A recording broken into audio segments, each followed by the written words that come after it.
Hello everyone, welcome back. If you've been watching my channel for a while, you may realise, why am I doing a how to build for this Ellatte again? That's because I decided to do a how to build now on how you would use it for the new Nidhoggr Demonic Beast and the team. For example, this is the team she is used on, as you can see here. So I thought, she needs special gear for this boss, so why don't I go over it in a how to build video. Anyway, before this video starts, please make sure to like and subscribe. We are nearly at 200 subscribers, and I would like to try and hit 200 if we can before the end of May, just because we can. Anyway, let's get into it. So first, let's look at Ellatte stats like what we normally do. The majority of this will be like the same as the other videos, so if you don't want to do that, I'll leave timestamps at the bottom so you can just go to the part you want to see. But if not, you want to watch the whole thing, go ahead. Pierce rate is low, resistance is very low. Actually, turns it's not the worst. Crit chance, she's not a crit based character. Crit damage, she's not a crit based character. Defense isn't the worst, seen worse. Recovery rate's not bad. And lifesteal, well, it doesn't matter because if you have Freya's relic on Demonic Beast, it's not too bad. She buffs all your stats by 20%. So add 20% to all of these if you have Freya's relic maxed, which is what you probably would if you'd be doing it.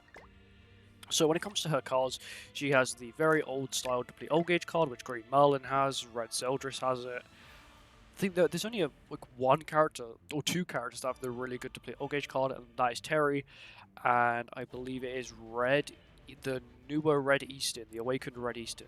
He also has it as well. But at level 1, at level 2, multiply gets higher, but it's 1 Old Gauge still. And at level 3, it does 3 Old Gauge and has a 450% multiply, which isn't the worst.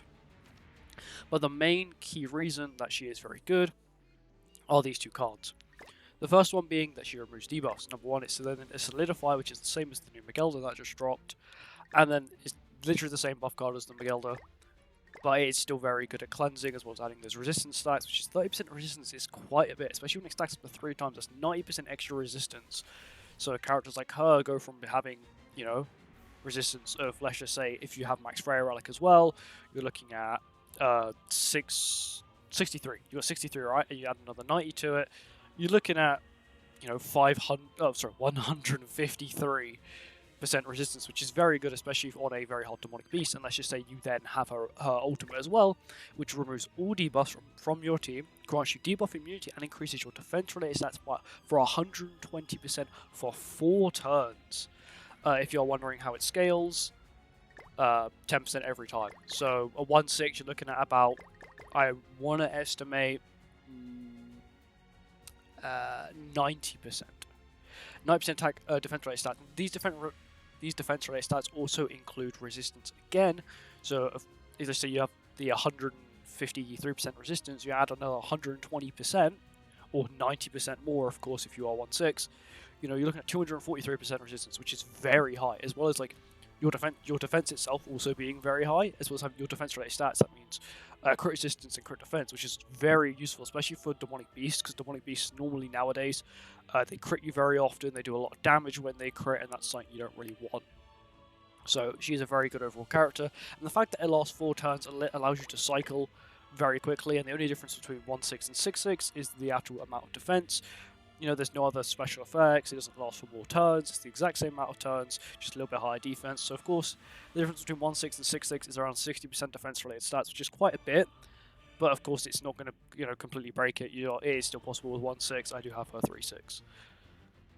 Passive does not work on the Demonic Beast. Of course, this is a video for Demonic Beast. If you want to watch the one for the Knighthood boss, she does increase this. She's good for one Knighthood boss. I don't know which one in particular. But of course, this just increased defense-related stats and decreased damage taken, which is actually, I think, would be very useful if it worked on Demonic Beast. Gear-wise, this is the most important part. I have I have full set defense. So defense. This thing gives me 60% defense-related defense increase, which is very useful for her. As well as this was the SR gear, so I used the tickets here and I did the SR ones, and I put all of these defense apart from here. I made 2 SSR pieces and then UR'd them, just because having more defense is much better. Of course, there are different things you can do. Of course, I've just gone with the default stats with a full defense set, but you can, if you want to, have these 2 defense pieces as resistance. instead of having them as the normal defense rolls. You can change them to resistance rolls, but I'm just going to stick with these defense rolls, mainly because Freya will give me the 20% resistance, as well as her buffs giving you 30% here and again, so it would actually not be needed. Also, having more defense will help in general when getting buffs from the other characters, means that she'll get a more defense buff than if she didn't have... what I'm trying to say is, the buffs, let's say she gains 4% or 20%, having 16k base would mean she'd gain more as if she only had like 12k base, which is, in my opinion, quite big. Especially when this can give you 30% more defense, meaning, you know, you're looking at 60. This could be, if you had perfect gear here, you're looking at 90% defense increase, which is very good. When it comes to outfits, these are all the ones I got for free. So of course you just have the affinity ones and the event ones from, you know, her versions that she's been released. But in my opinion, the reason why she's actually still could be a very good character, very worth building, is the fact that she's still missing her relic. And what I'm thinking is that what they could do is just make it so her passive works in Demonic Beast. If they do that, right, so she would give everyone on your team 40% defense related stats, as well as 25% more damage reduction.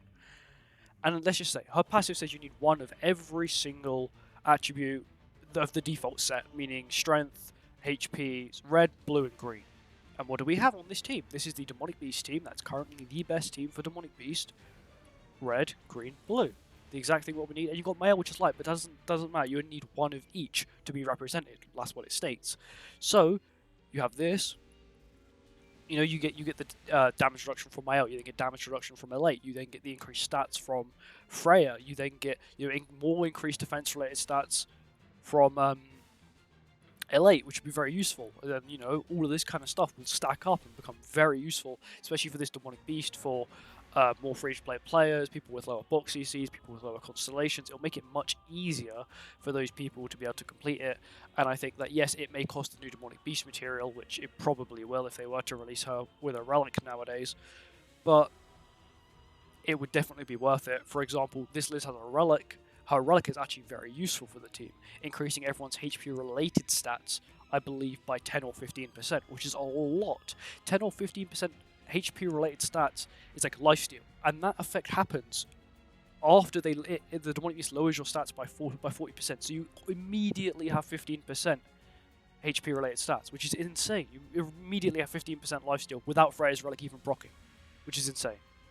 So I thought I'd just quickly make a video on her, just so that by the time of this video is out, I've made Freya's relic, and you'll probably get a video tomorrow or maybe the day after, not sure, of was it worth farming it and how long I spent farming it and all the little details. But that's really it for this video. If you enjoyed the video, like, comment, subscribe, and I'll see you all in the next one. Bye bye.